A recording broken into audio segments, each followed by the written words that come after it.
Mengenal lebih dekat Syekh Yusuf Al-Makassari, Muhammad Yusuf atau yang biasa dikenal dengan sebutan Syekh Yusuf Al-Makassari, biasa disebut juga dengan nama Syekh Yusuf Abu Mahasin Hadiyatullah Taj Al-Halawati Al-Makassari atau dikenal juga dengan sebutan Tuan Tasalamakari Goa, yang berarti guru kami yang agung dari Goa adalah seorang ulama, sufi dan pejuang bangsa Indonesia.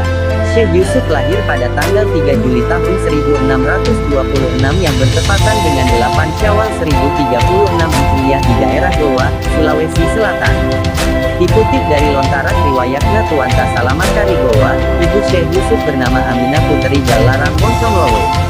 Sedangkan dalam buku Bia Hamka yang berjudul Sejarah Umat Islam pada jilid 4 disebutkan bahwa ayah Syekh Yusuf bernama Abdullah, seorang yang dikenal sebagai orang suci dan konon katanya memiliki banyak karomah. Saat kelahiran Syekh Yusuf, masyarakat digemparkan dengan cahaya terang benderang yang muncul dari langit hingga menyinari daerah Goa. Fenomena tersebut diyakini terjadi karena sebagai penyambutan alam atas lahirnya calon ulama besar yang tak lain adalah Syekh Yusuf Al-Makassari.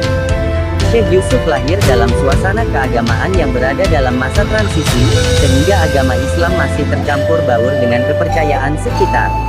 Pada saat itu situasi lingkup masyarakat juga masih kompleks dan dipenuhi dengan dinamika. Selain itu juga sedang terjadi peperangan antara kerajaan-kerajaan yang ada di Sulawesi Selatan, dan terjadi pula persaingan dalam melakukan perlawanan terhadap Belanda yang disibukkan dengan perebutan jalur perdagangan. Akhirnya setelah beberapa waktu, tepatnya pada tahun 1665 Syekh Yusuf kembali ke Goa dan menjadi seorang guru besar. Namun beliau merasa kecewa dengan kondisi daerahnya itu yang sudah mengalami perubahan di mana syariat-syariat Islam mulai ditinggalkan hingga maksiat merajalela. Hingga pada akhirnya Syekh Yusuf memutuskan pergi dari Goa menuju Banten. Kondisi daerah Banten saat itu pun juga mengalami perubahan. Sahabatnya yang dulu Pangeran Surya sudah menjadi seorang sultan yang bergelar Sultan Ageng Tirtayasa. Dan pada saat itu Syekh Yusuf sudah didaulatkan sebagai ulama tasawuf dan tarekat. Syekh Yusuf menerima mandat untuk mendidik anak-anak para sultan dalam bidang agama Islam.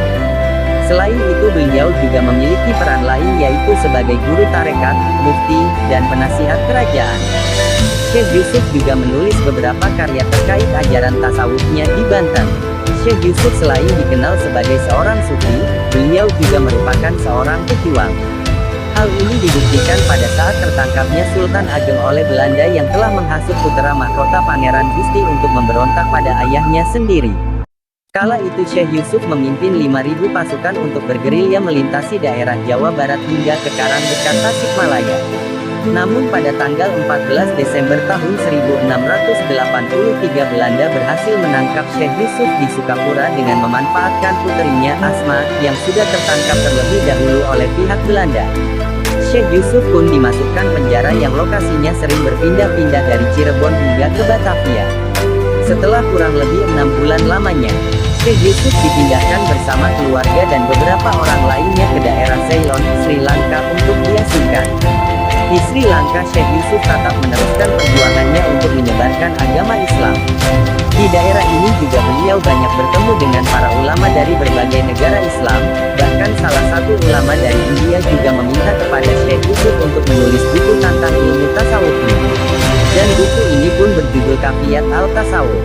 Setelah 9 tahun Syekh Yusuf berada di Sri Lanka, karena kegigihan beliau dalam menyebarkan agama Islam, Belanda pun mulai mencurigainya dengan tuduhan menghasut pemberontakan rakyat di India. Hingga pada akhirnya pada bulan Juli tahun 1693 Belanda memutuskan untuk mengasingkan Syekh Yusuf dan beberapa pengikutnya ke tempat yang lebih jauh lagi, yaitu di Cape Town, Afrika Selatan. Mereka diberangkatkan menggunakan kapal The Footbone kemudian ditempatkan di Zandvliet, Madagaskar. Kedatangan Syekh Yusuf di Afrika Selatan disambut baik oleh Gubernur Willem Adriaan. Kondisi penyebaran agama Islam di Afrika kala itu tengah berkembang. Imam Abdullah Ibnu Qudi Abdus Salam merupakan seorang pelopor penyebaran Islam di negara tersebut. Dalam waktu yang singkat Syekh Yusuf sudah banyak mengumpulkan pengikut di wilayah itu. Dari hal tersebut akhirnya mereka mendirikan komunitas muslim di Cape Town yang hingga pada saat ini orang yang memeluk agama Islam mencapai 600.000 orang. Kemudian tepat 6 tahun Syekh Yusuf berada di wilayah Cape Town, pada tanggal 23 Mei tahun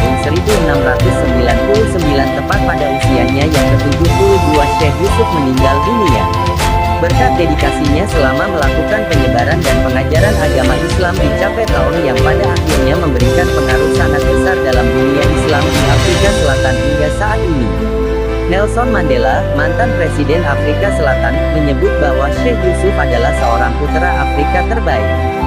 Sedangkan, pemerintah Indonesia menetapkan Syekh Yusuf sebagai seorang pahlawan di tahun 1995. Jenazah Syekh Yusuf dibawa ke Goa oleh Belanda. Hal ini dilakukan karena diminta langsung oleh Sultan Abdul Jalil. Pada bulan April tahun 1705, keranda jenazah Syekh Yusuf telah datang di Goa dan akan dikebumikan di Lakyung esok harinya. Menurut sejarawan Profesor Anhar Gonggong, di antara beberapa banyak makam Syekh Yusuf, makam asli Syekh Yusuf ada di wilayah Lakyung, Sulawesi Selatan.